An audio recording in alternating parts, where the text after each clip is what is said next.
Hey guys, it's going. Okay. So we got a new video we gotta watch. We got a video we gotta watch, and it's dealing with white privilege. You know, the typical racial divide that we have. So split right now. You know, you feel the tension in the air all the all day long. Okay, let's get right in. Let's watch the video. Okay, here we go. And the video is called Hollywood's Best Asian Roles Going to White People. Oh no! And this video is by Vox, which is a typical entertainment organization that happens to focus and seem to have its, I guess, entirety surrounded and or immersed in the leftist mentality. So keep that in mind. Let's watch the video. Here we go. Hollywood's Best Asian Roles Going to White People. Here we go. When someone like Scarlett Johansson is cast as the lead in an adaptation of a Japanese comic franchise, it's important to understand that the ensuing anger isn't just about that movie. And it's not just about Tilda Swinton playing a Tibetan character in Marvel's Doctor Strange, or Emma Stone claiming to be part Chinese and Hawaiian in Aloha. My dad was half Chinese and half Hawaiian, and my mother is Swedish.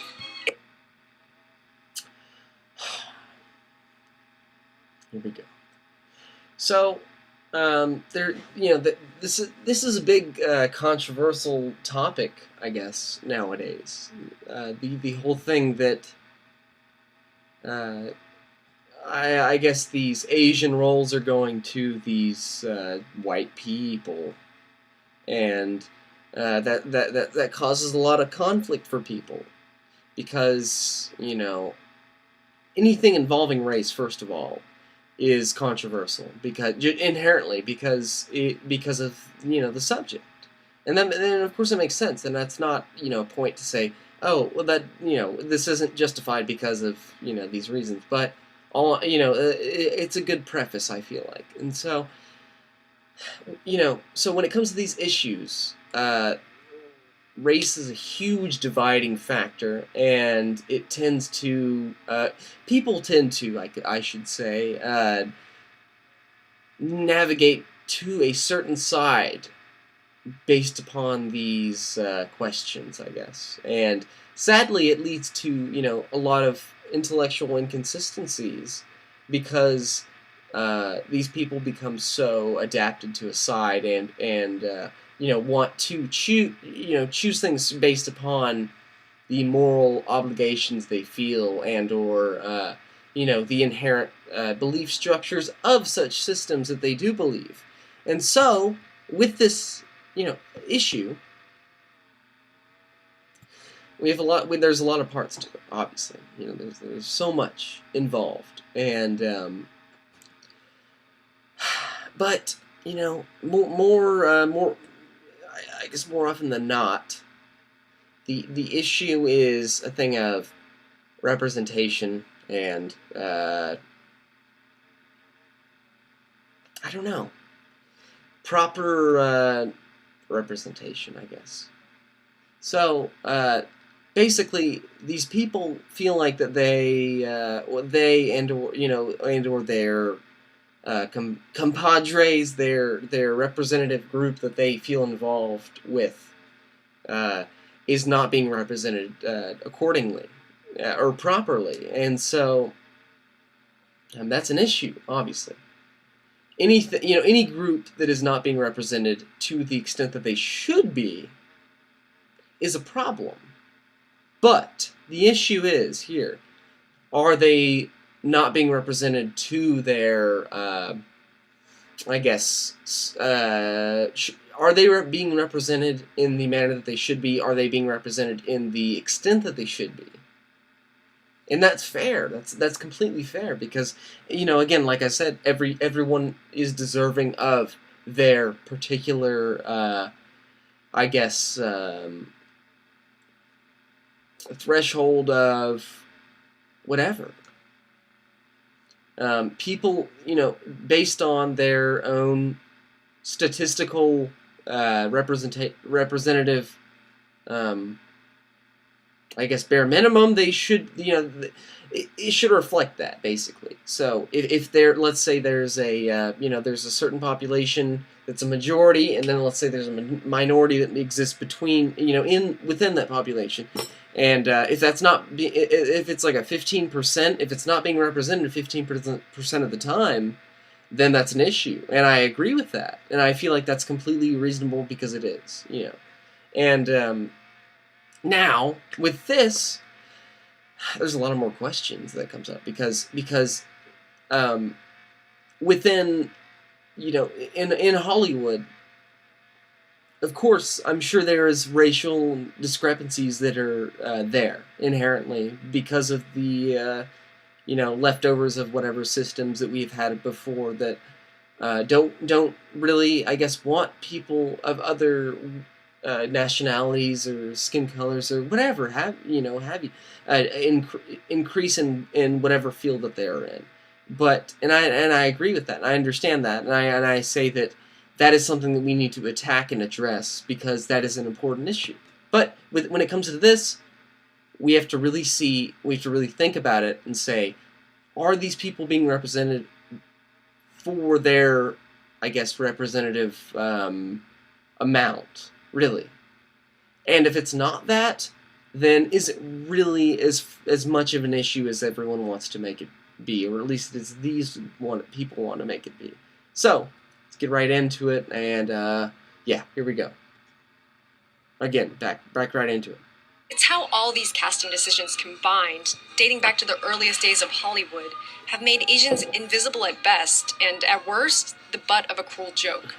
That's why fans notice when the characters from the Last Airbender cartoon become much lighter skinned for the live-action movie. Now, when it comes to issues like that, where basically, I guess these Asian roles or these other skinned roles are going to these white people. I tend to think that it's illogical to think that it does not make sense for these roles to go to white people because, again, going back to the statistical analysis of the whole situation. We have a 72.3% majority in the entire nation, and so when it comes to a bunch of these companies trying to appeal to their demographics, you have to think about what they're thinking about, and you have to know that if 72% is the majority, because it is, that doesn't mean you cannot include. But that does not mean that you should disclude, meaning that if the majority is of a certain nationality or ethnic background, you have to and you should appeal to that background because you know that is the most sufficient and efficient way to make money. And so obviously that makes sense. And so if especially in the 1950s and 60s when a lot of this is seemingly happened, the white I guess majority has ruled, and people have to appeal to that majority, and so I mean, as much as it seems like it's taking away from these actors that may be pursuing acting and pursuing some sort of career in acting or in this field, as much as it seems like it's taking away from them, I mean, I feel like it's upon the same regard as saying that these actors these certain types of actors right here that applied for this movie didn't get this role. Therefore, it's like, how can you really judge the I guess process of elimination based upon race? Because you have to because there's so many other factors. You can't, if you lump it into race, you can sure find these definitive lines of I guess representation, but at the same time, it doesn't make sense to entirely buy into that and say that is the only factor that's involved here. So, okay, let's keep watching. Let's see how it goes. Wish me luck, guys. And when John Rico goes from being Filipino in the novel Starship Troopers to being played by someone named Casper Van Dien.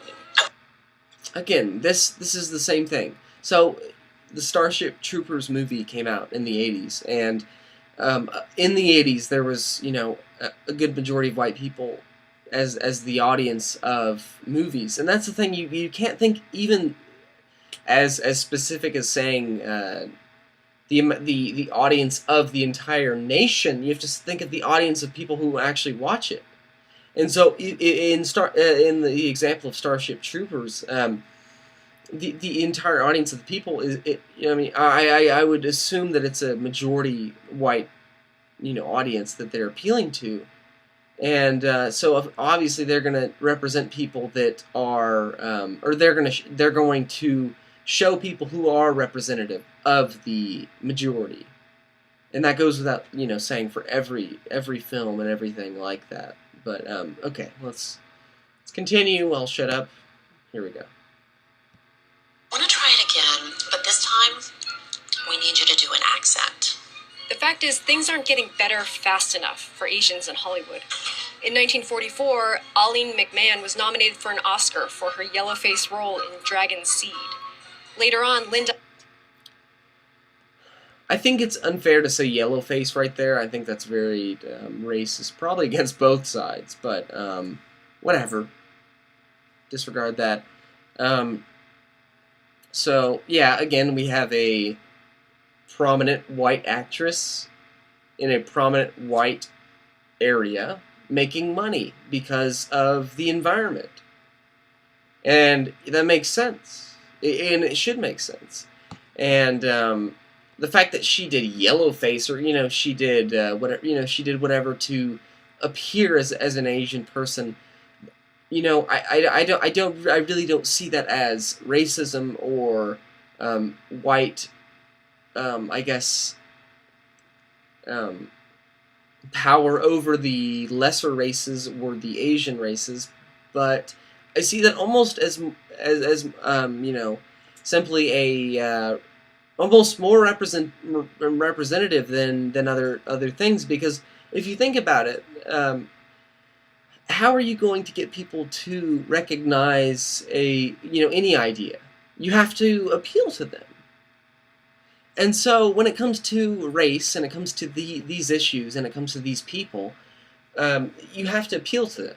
And if you're trying to, if the idea behind everything is that you were going to appeal to them and say that Asian people are on the same level as white people, and you should understand that, and you should know that they have the same amount to contribute, which is universal, universally basis point, which it makes sense to generally everyone who understands these issues. And but if you're trying to say that, but your audience is only white people, do you really think that putting an Asian person in there is going to help them understand that?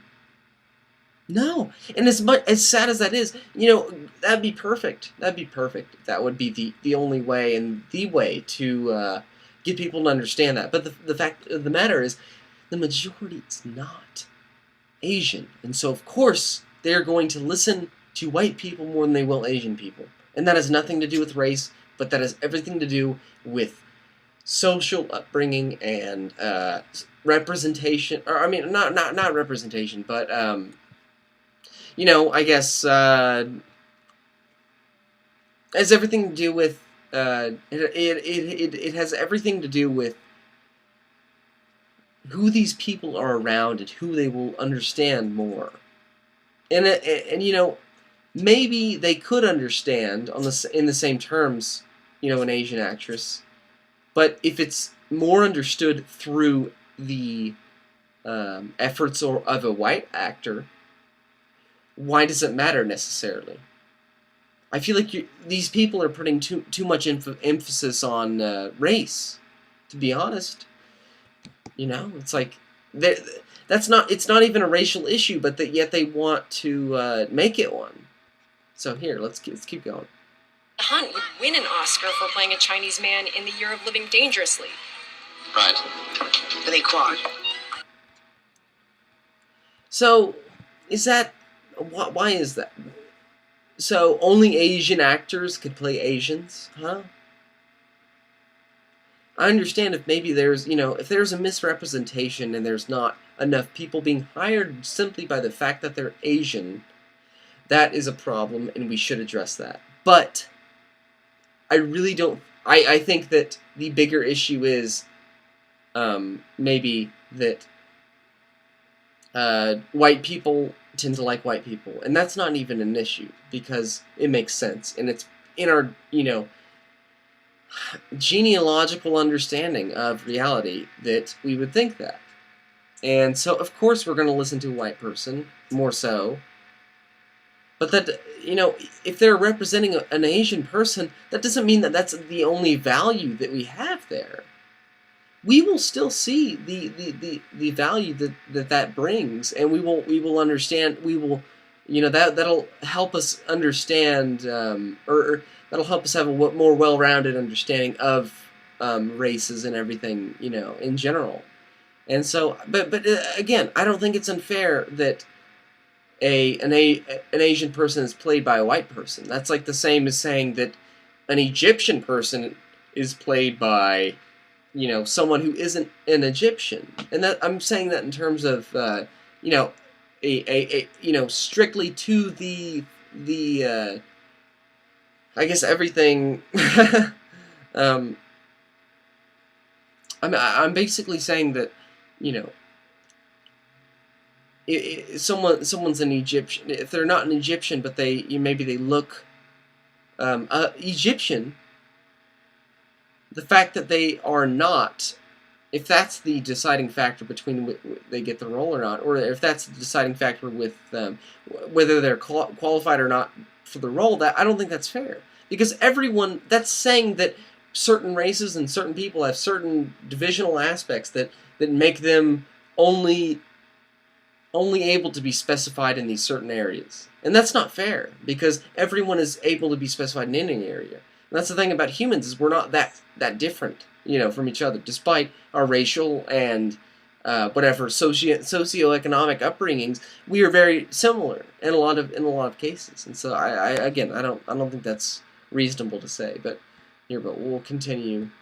That was 1982, almost 40 years later. Basically everything else in the country had changed except white people being cast as Asians. For a solid 2 decades, the Chinese detective character Charlie Chan was played by white men in makeup. But that was the 30s and 40s, right? Well, here's Jim Sturgis and Hugo Weaving reincarnated as Koreans for parts of Cloud Atlas.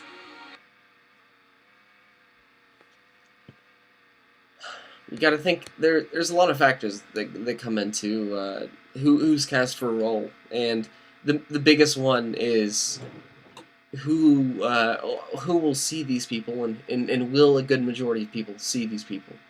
And so you're going to base things off of net worth, more so, or anything variant of that, but in the same context, more so than race, because you don't even care about race if you're a fucking executive at a company that is making films. You care about making money. You care about making consistent money. And you know what makes consistent money? The same demographic as the audience. Okay? Who are you? Everyone remembers Mickey Rooney's infamous 1961 performance in Breakfast at Tiffany's as just fully unacceptable and racist, right? Mr. Go right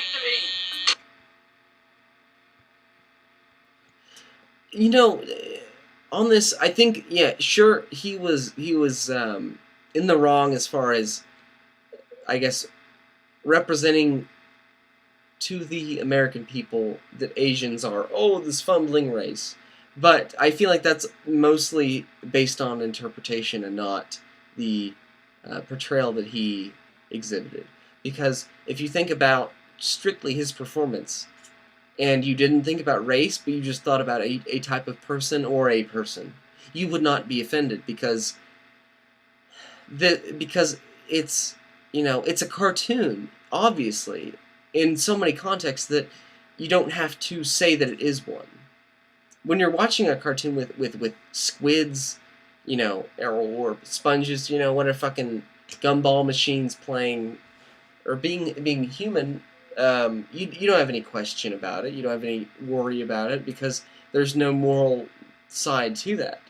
And so, but obviously, when it comes when there's a situation where that one or that does exist, then you're going to think about it, and you're going to talk about it, and you're going to say this is wrong and everything because it seems like it could offend certain demographic of people, and I'm all for appealing to any demographic of people, but you cannot appeal too much because that is because you risk a lot of the thing. You risk basically limiting yourself and your country and the people within it legally,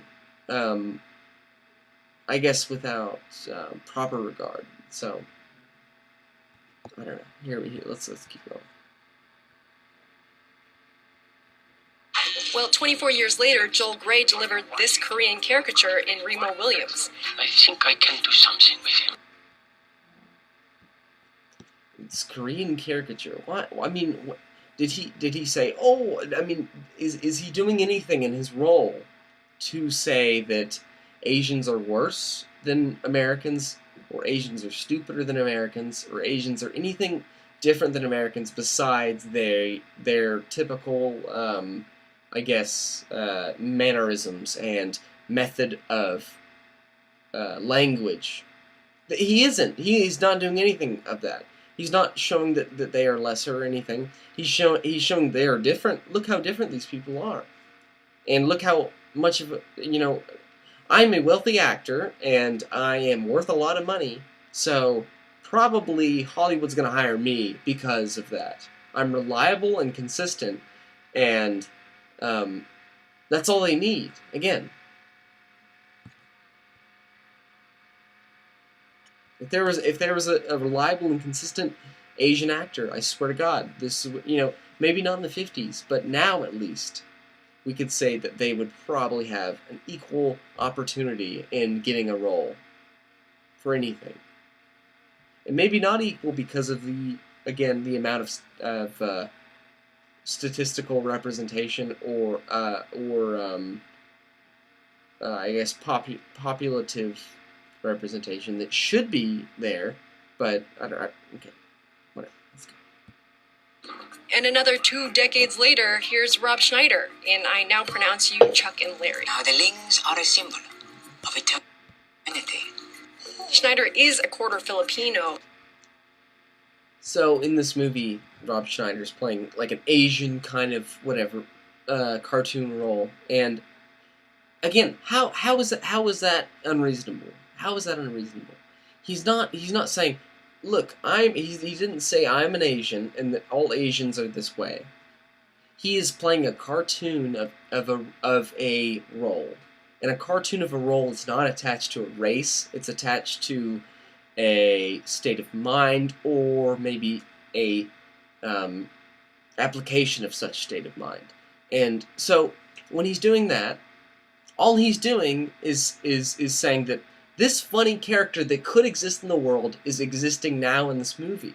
And that's funny because of how his worldview is so different and so skewed in comparison to ours. And so that does not make sense as far as I'm concerned, because it is not in neglect of a certain role or personality or representation of such personality traits. So let's continue. So, progress? Or how about Peter Sellers' 1968 role as a clueless Indian man at a dinner party? Oh, you really crushed my own Indian hat. A full 20 years later, Fisher... Why is that bad? Again, why is that bad? If we can't, I mean, why is it okay to portray, I don't know, any other small demographic of people, if it's not okay to portray this? If we can't portray, or I mean, why can't we portray, like, people that believe in UFOs or aliens? Like, I mean, we can, that's the thing. We totally can, because that's an acceptable and understandable demographic of people, because we know it's small and we understand that, and we can subjugate things and say, oh yeah, we can justify, and but again, why does it matter the race? It's a person in a specific socio and economic background, and not only that, but in a current socioeconomic state. And so, if we represent that and we show that, why is that a problem? I don't know.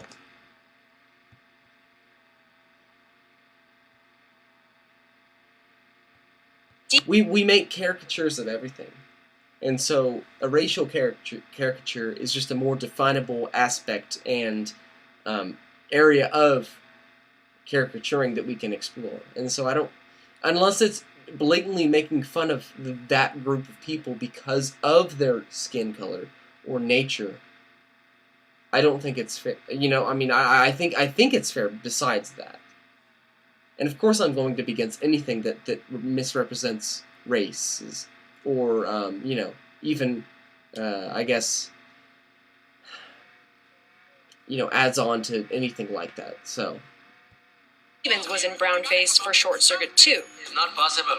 We are the type of people who have every... And another 24 years after that, Ashton Kutcher is doing this in a Pop Chips commercial. I'm Raj. I'm a Bollywood producer. I'm looking for the most delicious thing on the planet. Again, he is playing a character. He's playing a character of a certain ethnic background. He's not making fun of that ethnic background by simply portraying it. And that is the big misunderstanding that people will happen to have, because they don't understand that first of all, that famous actors get famous roles, and they don't understand that famous roles tend to represent the famous people, which is the majority of the people. So, there we go. Here we go again. Arguably worse than white people playing Asian characters is white people playing real-life Asian humans, which is what happened to Cora Lyjak in Argo, and to Jeffrey Ma, who... Why is that... That's worse. That's so bad. Like, that's... Like, simply because they're Asian, we can't play them as a white person. Isn't that racist? Appeared in the movie 21 as this character, even though in real life he was this guy. Ben Campbell was the most gifted student at MIT. It's not surprising that directors want to hire big names to attract producers and funding, but when they want to do stories about Asians and won't cast Asian actors, they should know that the blowback against that has been building for the better part of a century. Fucking Evine. Maybe it has, and but the fact that the blowback is building does not necessarily give it credit in terms of justifying its blowback. Meaning that just because the blowback exists, does not mean that it's justified. And I feel like that a lot of people will hear that and they just, well, it is justified then. How would it not make any other sense? But Interpreter by profession. One of the early examples of a white cast playing Asian characters was The Good Earth in 1937, based on the hugely popular novel by Pearl S. Buck. There was an Asian actress who wanted the lead part. Her name was Anna May Wong, and she was basically the only Chinese-American movie star at the time. One of the reasons that MGM reportedly snubbed her... was that in the 30s and 40s, Hollywood was censored by a moral code, and it prohibited things like nudity and profanity, but also interracial romance. So once they cast a white man to play Wang Lung, they couldn't cast Wong to play his wife. The role went to a German-born actress. Okay, well that sucks. That's not right. That just because he was white and she was of other race, not even Asian, that they could not get the particular roles. But obviously, that is different now. And we have had an entirely new understanding of race and of racial regards between each other. And I think it's very unfair to say that this is proof at the very end of the video. Look at just more proof. Again, when that is a moot point. Because disregarding, these things of socially and physically these people are these certain ways and whatever, it's hard to interact and it's hard not hard to interact, but it's hard to have certain small demographics of people represented for the whole people and not have it be not understood, but simply by the fact that these are two different, or that it was distinguished that the Asian people could not play this role because of the instillment of the American person in the Asian role. Of course, that sucks, but again, you got to think about context, and you have to understand who these people are, what they were appealing to, and as fucked up as certain things existed, they were there, and those were the norms. And not that justifies it at all, but you have to think of these things in context when we're not directly involved in such thing right now. Because all we can do at this point is understand. All we can do at this point is understand, and especially when things are not a problem anymore, or not as much of a problem, at least. Okay, so. Thanks for watching.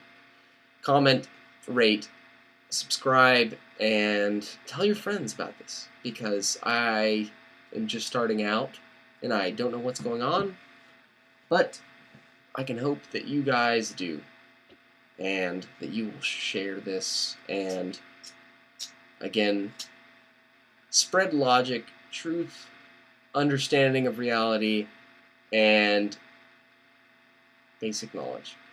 So, thank you, good night, and enjoy.